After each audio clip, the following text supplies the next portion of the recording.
See, this is one very big misconception of people generally in India and around other countries as well, is that spiritual life means you have to be a Babaji. Mm-hmm. So if you see, every religion have got their scripture, right? Mm-hmm. One can stay wherever they are Mm-hmm. and practice spiritual life. Mm-hmm. And if they practice properly, Mm-hmm.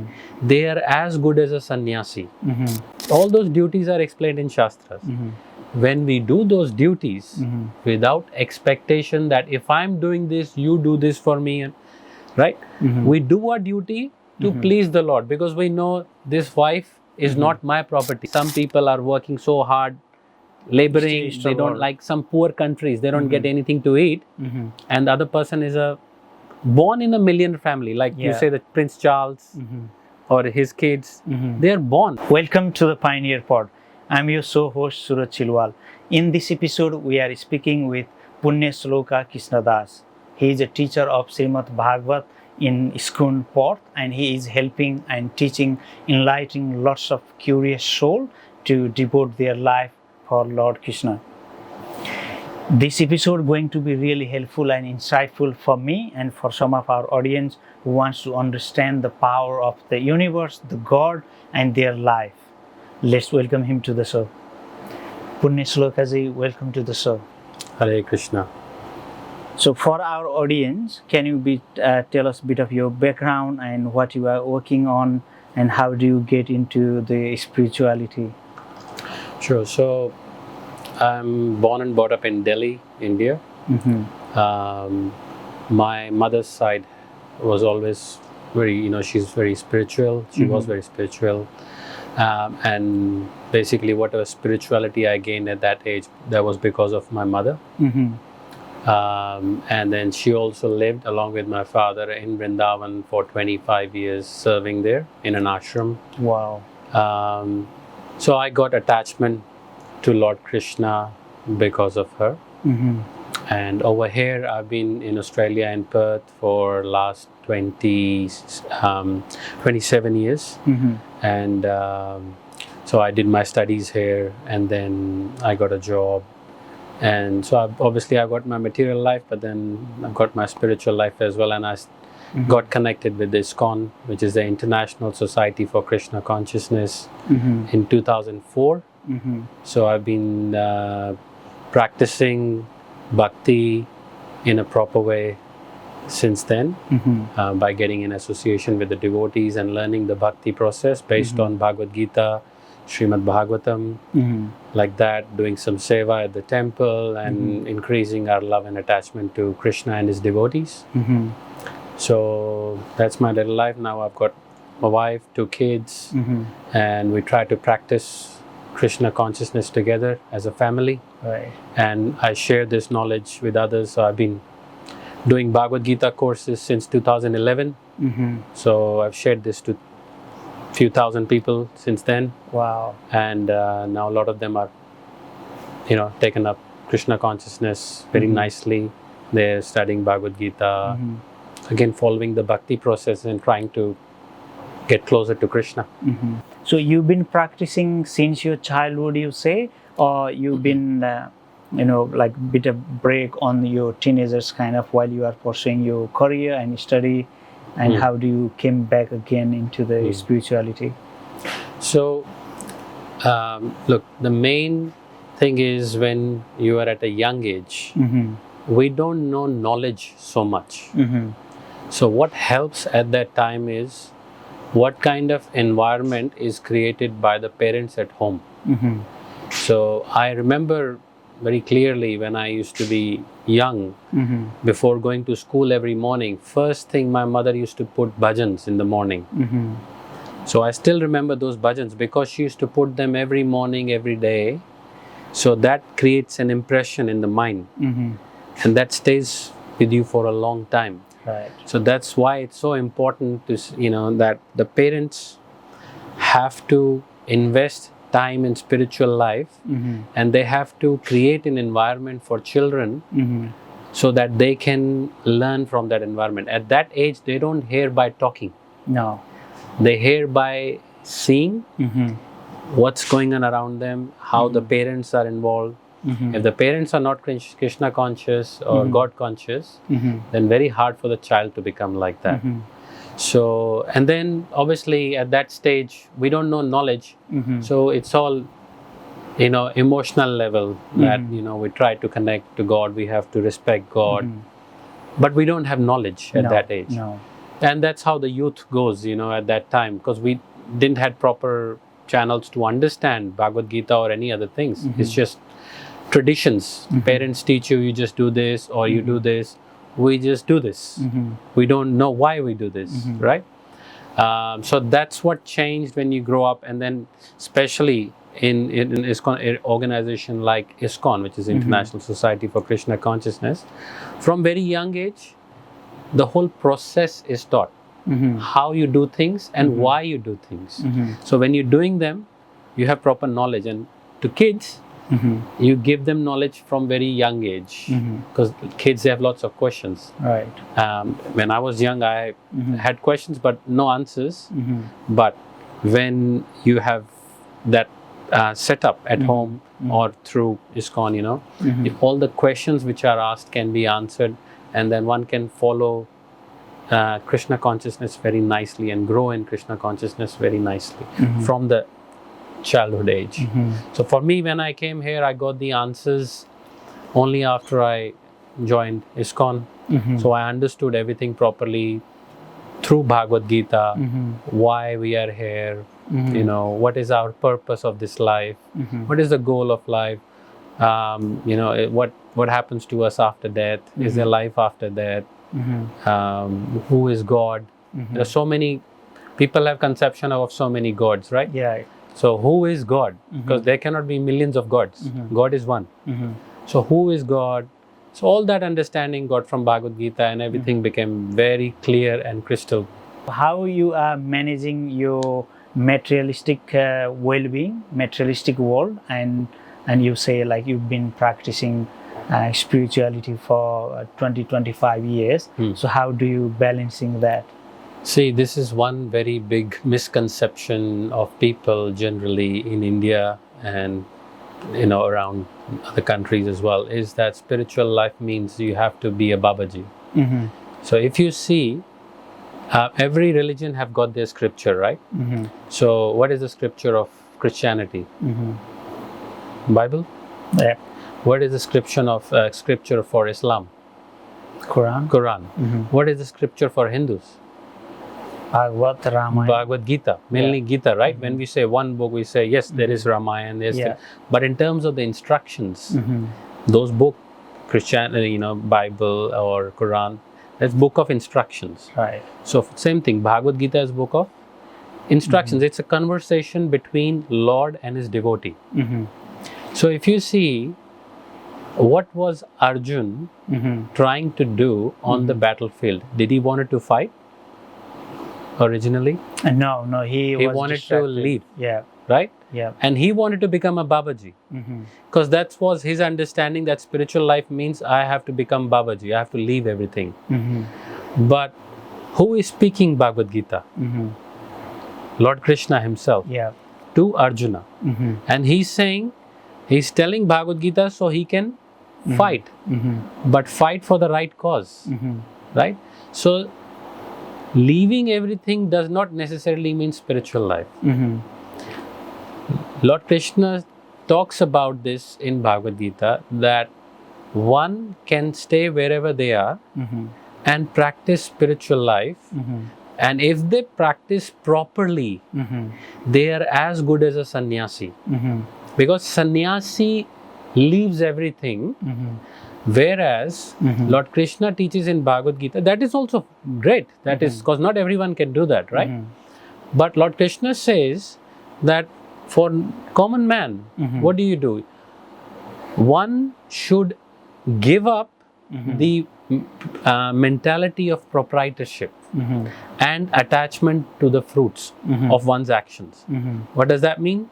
That whatever I have, my family, my house, my car, my clothes, whatever I have, one does not have to give it up, but one has to use everything in the service of Krishna. If one uses everything for one's own self, that is material life. But if one uses their body, their speech, their money, their resources, they do seva for Krishna, that is spiritual life. So that is the difference.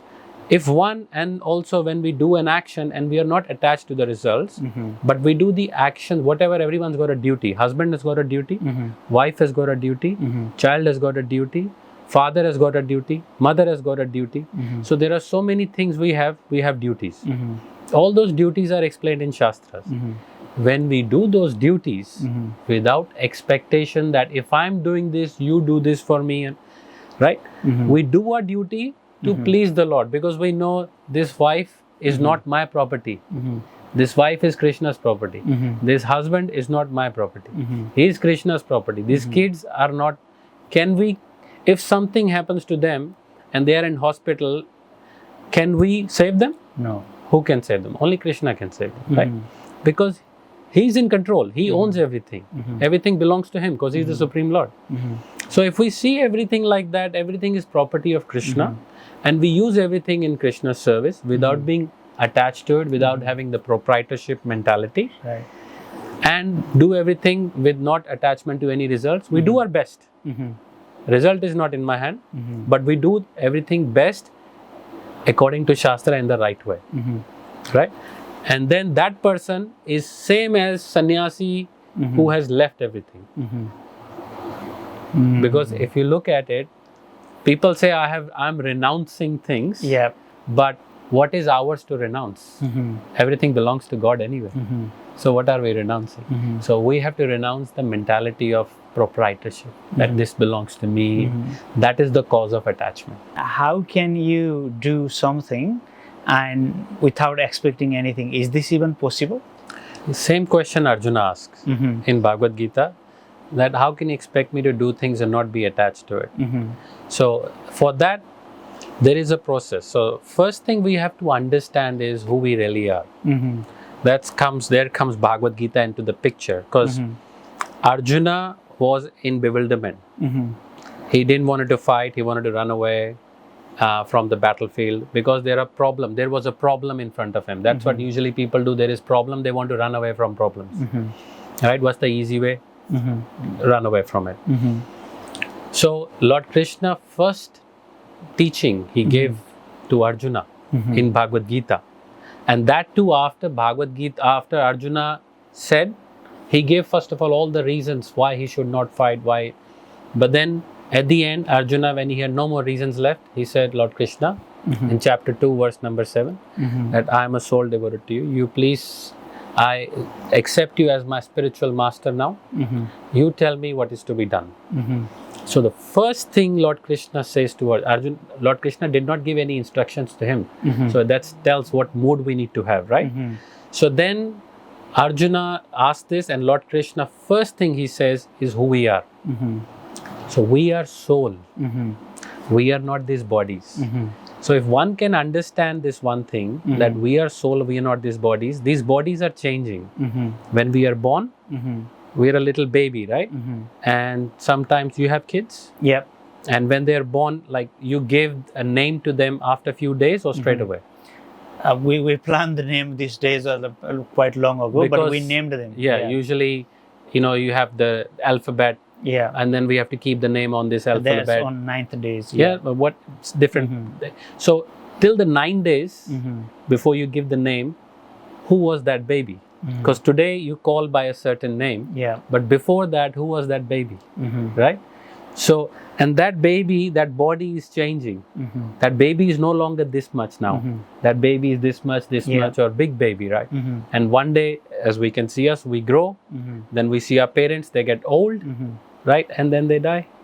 So, first thing Lord Krishna says, chapter 2, verse 13, Dehi nosmin yatha dehe, kaumaram yovanam jara, tatha dehantaram praptir, dhiras tatra namoyati. As the embodied soul passes from youth to adult to old age, similarly, a soul passes into another body at the time of death. And a sober person who is in knowledge is not bewildered by such a change. So this knowledge is very important to understand we are not this body, which is we see here, flesh. This body will die. We move into another body. So when things are absolutely clear, who am I? I'm soul. Who is God? What is my relationship with Him? What is this material world? And beyond this material world, there is the spiritual world, which we understand from Bhagavad Gita.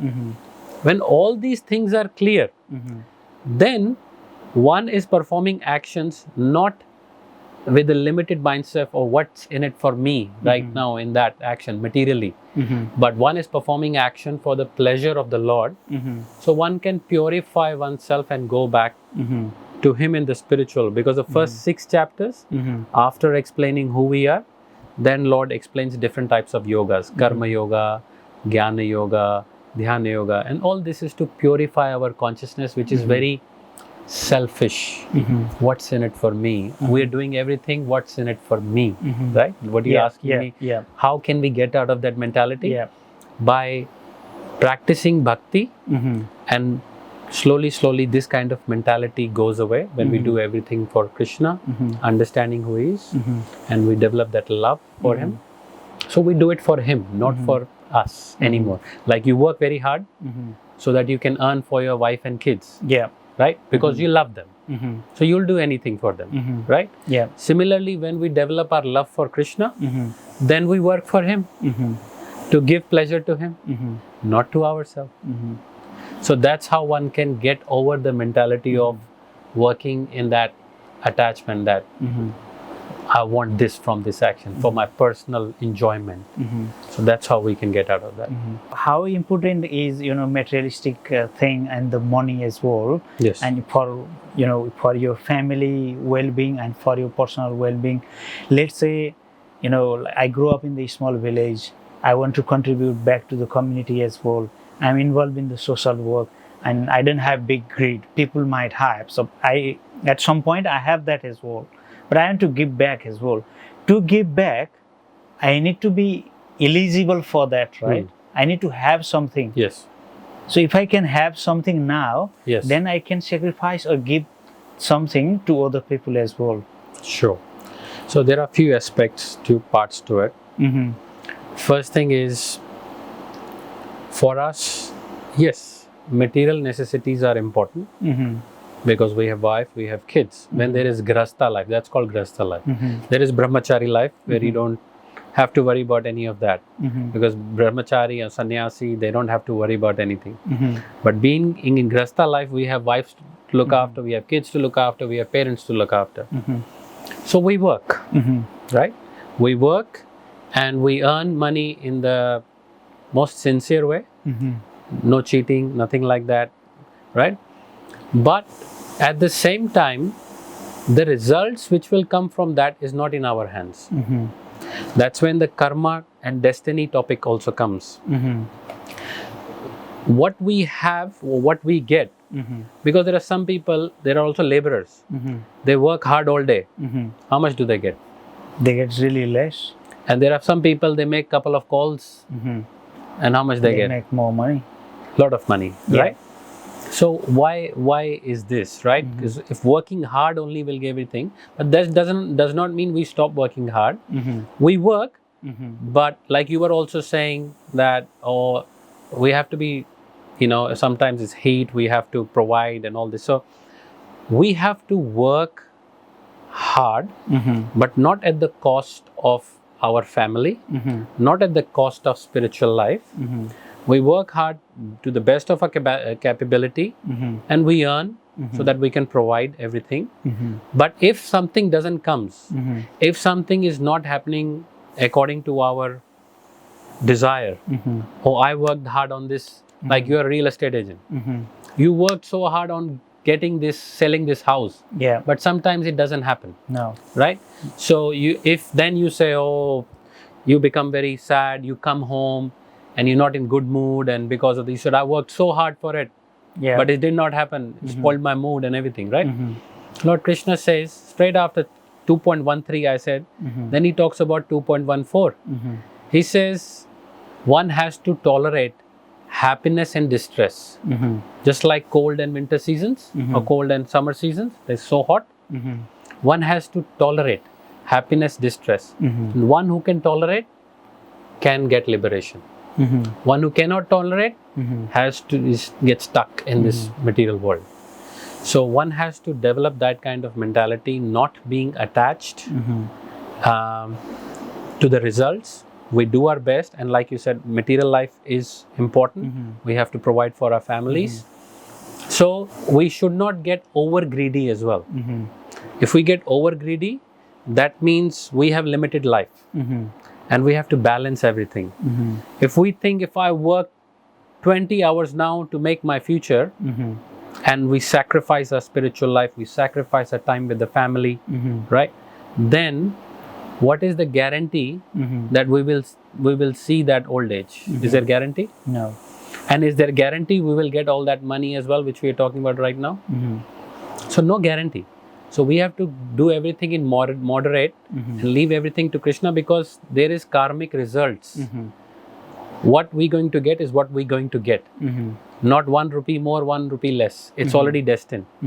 But that doesn't mean, because even to get that we have to work. But then we work in a way not to get entangled, but to get out of the entanglement. Right. And not compromise spiritual life, not compromise house life, so that they need time, quality time. Our spiritual life needs quality time. And then at the same time we work hard to provide everything, but in moderation. Nothing goes outside the boundaries. So yeah, I can't even read my wife, my child mind. I can't even read yours, what you are thinking now. And being one like the manly figure, how can a person can manage this entire world and universe?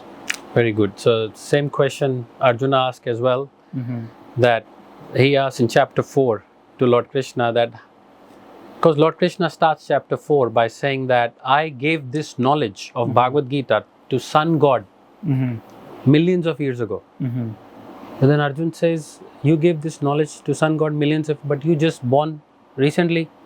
How did you give this knowledge to Sun God millions of years ago? So then Lord Krishna explains that Lord does not take birth and die like us. Lord appears and disappears. I'll give you one example.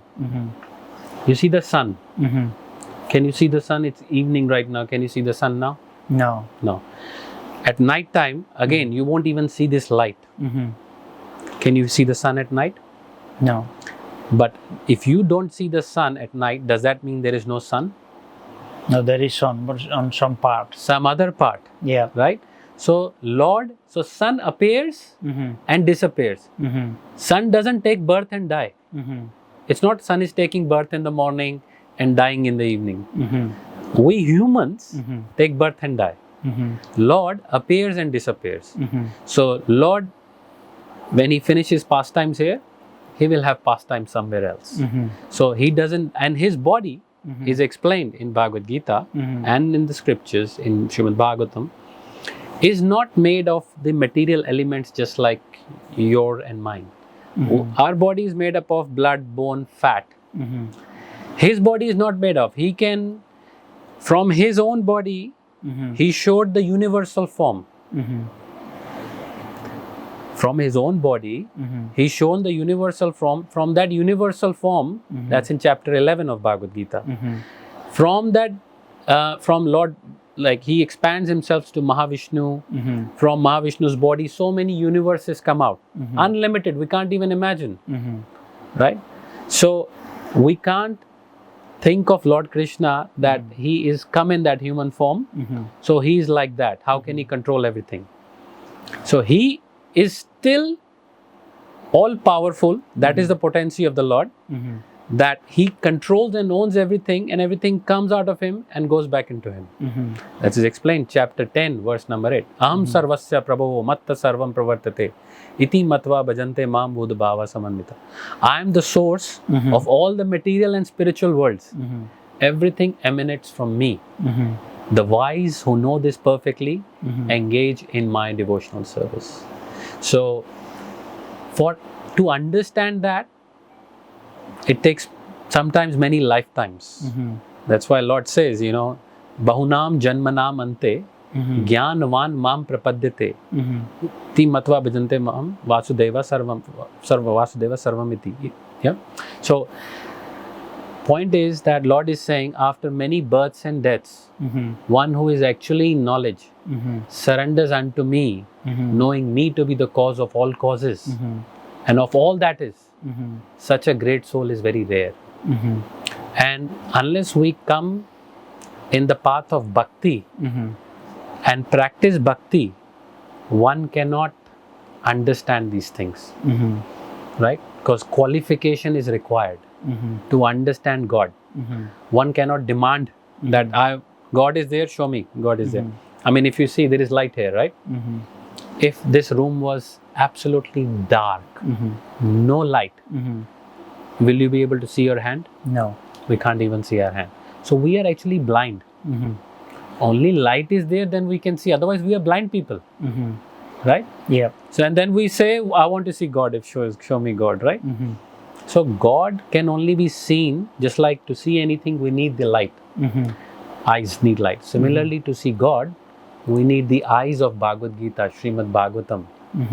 And we get the understanding by the pure devotees of the Lord, and we become qualified. Then Lord will reveal Himself and all the knowledge. We need to understand Him. As a parents, as a beloved husband, you love your partner, you love your son, and as you said, it's a Lord. Let's say Krishna or Ram or Shiva, any God, and if we are their child, their product, why some people, as you said, why some people are like enjoying their life, they have billions of dollars, they are enjoying a lot, and other guy is just suffering for this one food as well. Yes. So why this is? So this is all due to the, again, karma and destiny. So we can see, first of all, we have to understand this, that we are soul, we are not this body. If we don't understand, like if you make a house, what is the first thing which goes in the house before house can be built? You need land. Okay, on land I'm saying, you have a land and you're building a house. What is the first thing? Foundation. Foundation, Yeah. slab. And then on slab the house goes on. So that slab of spiritual life, just like slab is needed before the house can be built, this understanding is needed. That we are soul, we are not this body, to understand spiritual knowledge. Because everything is based on this one thing, right? Whatever we do in this life, our karma, right? And explained in Bhagavad Gita, there are 3 types of karma. There is good karma, there is bad karma, and there is spiritual karma. So good karma and bad karma, the good karma also bind us, bad karma also bind us. Good karma bind us by giving us good things in life, and bad karma binds us by giving minus, bad situations in life. But to go through good and bad situations, we still have to come back again, take another body. When we die, Lord says, whatever we are thinking at the time of death, whatever we are thinking, along with all the karma we have done in this life and previous life, will determine our next body. Where it is, in which body it is, if it's an animal body or it's a human body, like that, right? So that's how we see, based on the karma they performed, some have to go through very hard time in life, whether there is 3 types of problems. One is their own mind, body, anxiety, stress, right? Then there is, or diseases. Then there is another type of problem, which is we get from other people. Sometimes we fight with our loved ones, or someone comes and steals something from us, or some insects bite us, or something, we get miseries from others. And the third type is we get miseries from the nature, volcano, earthquakes, tsunamis, so many things. So that's how the miseries come in one's life. There is no outside 3, there's only 3 categories. So miseries come to us based on bad karma. In good karma, people get good situations in life. but you will see everyone, they will have up and down, plus and minus. No one will have plus, plus, plus, plus, or minus, minus, right? Based on their previous karma, we get that plus and minus in life. So you will also see, that's why you see some people are working so hard, laboring, they don't, like some poor countries, they don't get anything to eat, and the other person is born in a millionaire family, like you say that Prince Charles or his kids, they are born. When you are born, have you done any work? No. You just born. So where you're born is based on those karma. Right? They haven't done anything, no karma yet in this life. You just born. So where you take birth is based on that. Even you look at, what to speak of humans, you look at dogs. Just example.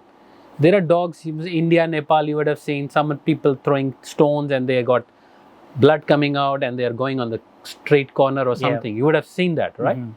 And then there are other dogs which are in the millionaire's limousine. They have got a dog hotel. There is a shampoo van comes and they does the shampoo for the dog. So even dog is getting one life and different situations in life. What to speak of humans? So all this is because of previous karma. And even animals. Even animals. So the difference only is that in human life we make more karma. In animal life, they cannot make more karma. They are going, because there are 8,400,000 species of life explained in the Vedas. Tree species, bird species, even tree? Animal. Yeah, tree. So there are 8,400,000 species of life. And there are so many trees, so many types of fishes, so many types of aquatics, so many types of birds, so many types of plants, so many types of four-legged animals like that, beasts and like that. So many types of species. One has to go through all those species, then one gets this very rare human form of life.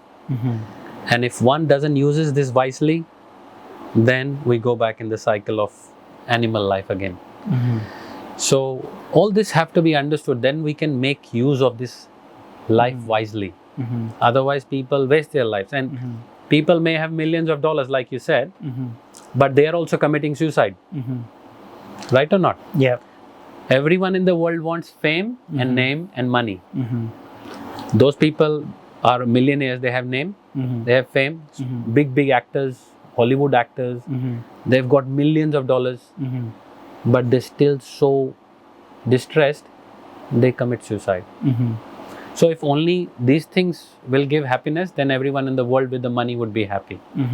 But people have to take pills to go to sleep at night. They're so stressed, even though they have money. So it's not all about that. So there are many factors. Obviously, we have very limited time. There is so much to discuss on this topic and understand that it clears everything then. Some even say that this can be written somewhere. Yes. And the people, someone has imagined that, like on the imagination, we can imagine beyond our life, right? Supernatural and larger than life and kind of thing. Even we see on the movies. And someone could have write this on the fantasy. Yes. So firstly, the other scriptures, I'm not going to comment on them because they have limited scriptures, right? When we talk about Vedas, Vedas is a big, vast body of knowledge. For someone to make up, just to say, let's say Mahabharata. You know how many verses are there in Mahabharata? 100,000 verses in Mahabharata alone. Right? That means so someone has to make up 100,000 verses. This is just Mahabharata alone. You know how many Puranas, how many Upanishads we have? Bhagavad Puran, 18,000 verses. And so there are so many other Purans. So someone to be able to make that up is got to be, it's not possible. Right? In that meter, and especially people say in the old time, it was very primitive, they didn't understand, they weren't so intelligent. And most of the marvels of the modern, like the structures, were made at that time. The temples which they made at that time, they cannot make them today. No. Right? So Were they primitive, or now we are basically, now we people are saturated and small. We don't have that much power. So we, at that time, all this knowledge is coming from the Vedas, right? And we're talking about from science point of view, you mentioned, right? So scientifically, also, if there are so many things which are not proven. So, when we talk about how this creation came into existence, science say what? How do we come into existence? How did the world came into? What's their philosophy on that? It's been lots of years, and what is that? What is that theory called? Big Bang evolution. theory. Yeah. Big Bang theory. Yeah. How this universe came into existence. So it is called a Big Bang. What's the last word? Theory. Theory means it's a theory. Yeah. You cannot prove it. It's a theory, right? So there is no evidence. So that is also they're coming up with their own ideas as well, right? There is no proof. Then they say theory of evolution. Again, a theory. So they say that everything evolved. So monkeys evolved into humans. So what happened now? Why are monkeys not evolving anymore? Who's stopping them to evolve now? Now, or they're having a break? So But all they've these been are saying for millions of years. So I'm saying, can they show us now what is being evolved now?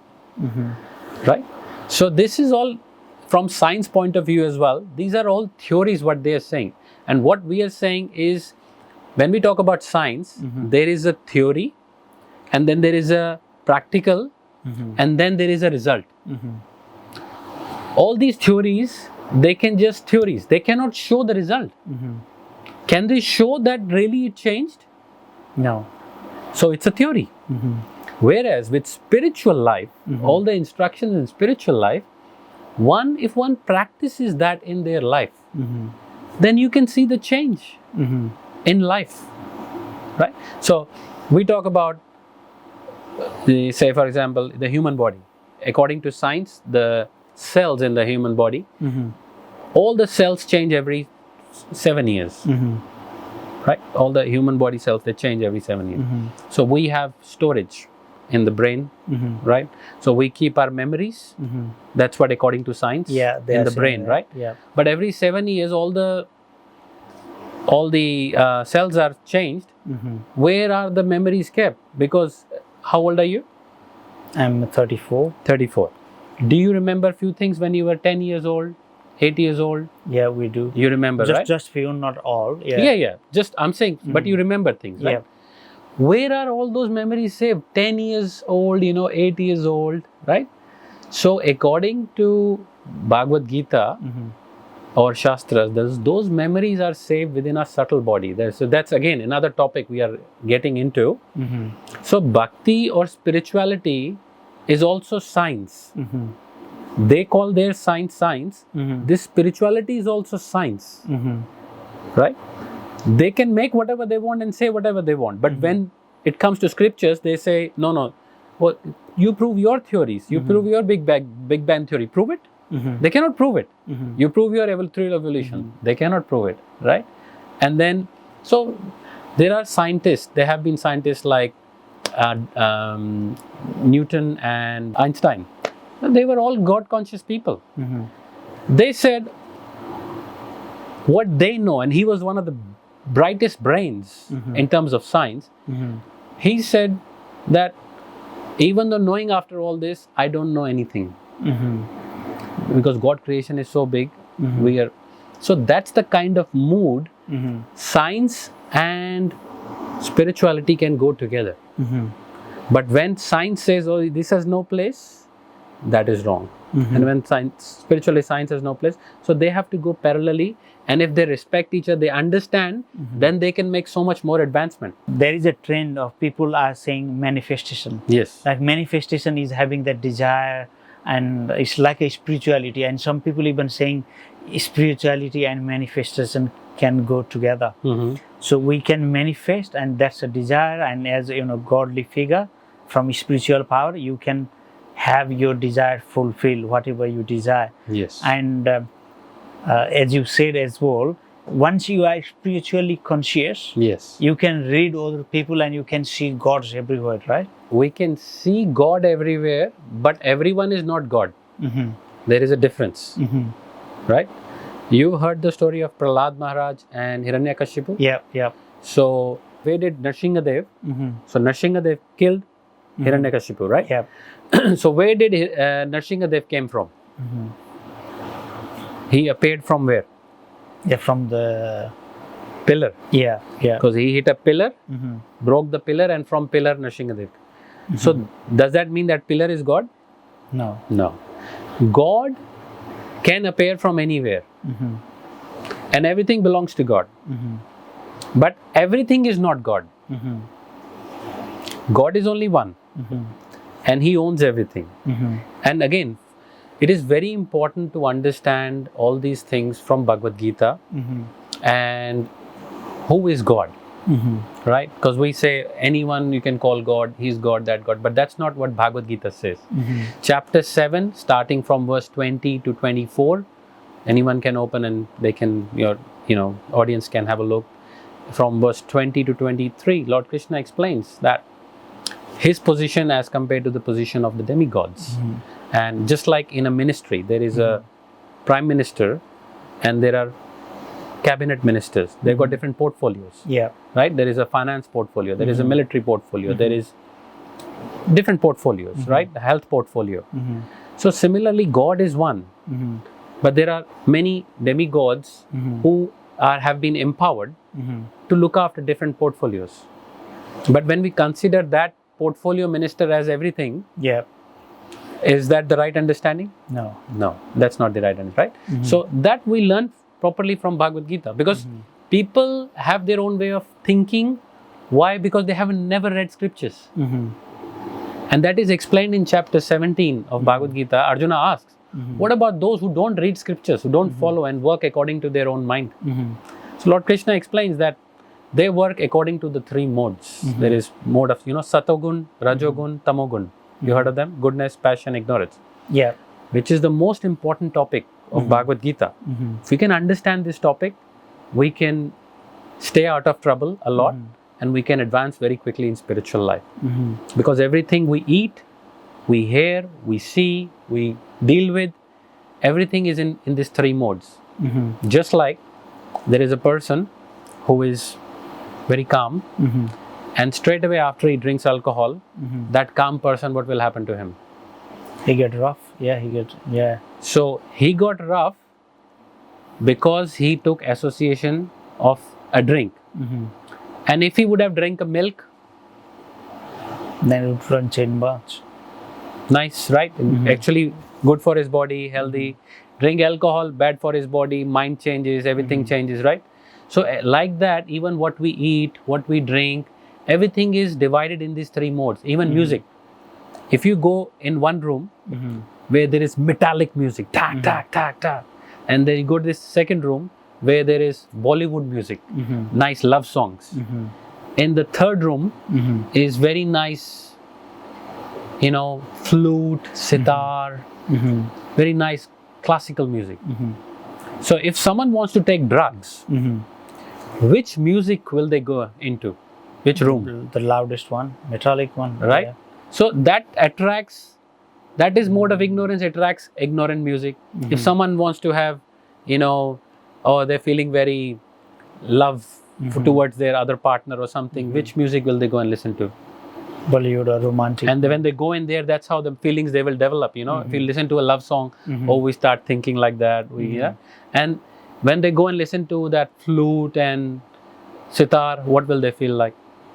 Yeah, if it's more calm. Composed, right? So see, just by getting association of different type of music, what it does to our mind. Similarly, what type of drink we have, what type of food we have, all this affects us. And then we become a different personality based on the three modes. And we act according to the three modes then. And that work is either good, bad, or why some people wouldn't even hurt a fly. And some wouldn't even think twice before killing someone. Why? Because of the three modes of material nature. So you think we have to see on everything we eat? We should do everything. We have to see what we eat, and we have to see what we drink. Everything we have to be very careful of.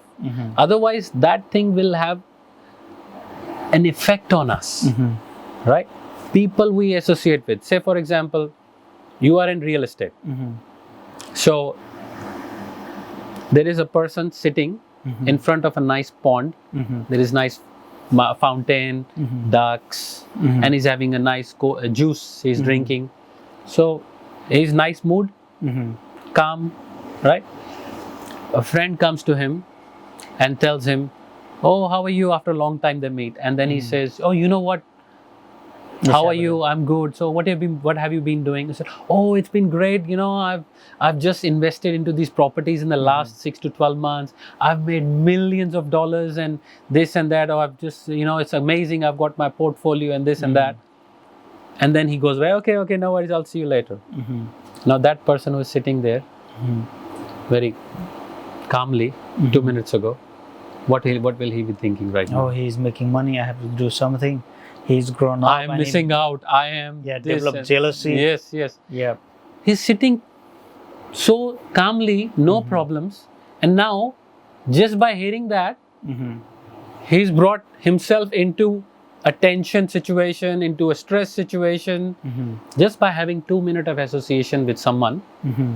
So even people we associate with, that will also have effect on us. So it's very scientific. This knowledge of Bhagavad Gita is so scientific. All these psychologists and all that, they think Lord Krishna is the main psychologist. Right. He is giving all this knowledge, and like you said, desire to help or something like that. It is very good.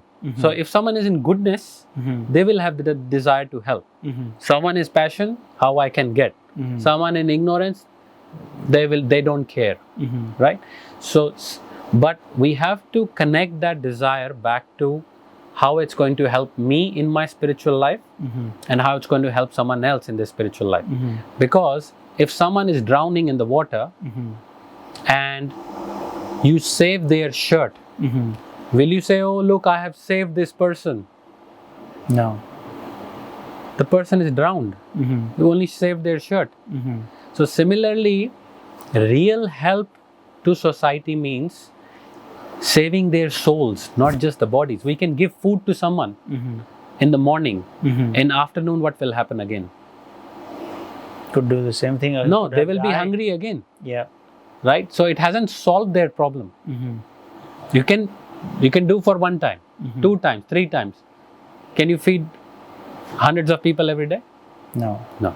So how can we help? That doesn't mean we don't help. We give food, but we have to understand we can give prasad to people. That will help.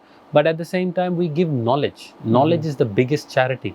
So we should educate ourselves in this knowledge of Bhagavad Gita, and then we should give this knowledge to everyone, so they don't have to come back in the cycle of birth and death and go through the problems again and again. But no one have come and said that I had my previous life, I was this, I was dog. There is lots of cases, lots of proven cases. There is a scientist, not Indian scientist. There is a scientist called Ian Stevenson. He was based in University of Canada, I think. 40 years of his life, he spent studying cases on reincarnation. Not just in India, all over the world. If you like, this is again for your audience, they can go and look up Ian Stevenson, Dr. Ian Stevenson. It's all online. They can look it up, all the cases, and they could tell where they were born, what they were, and the findings which were done, and they were able to see that they were absolutely right.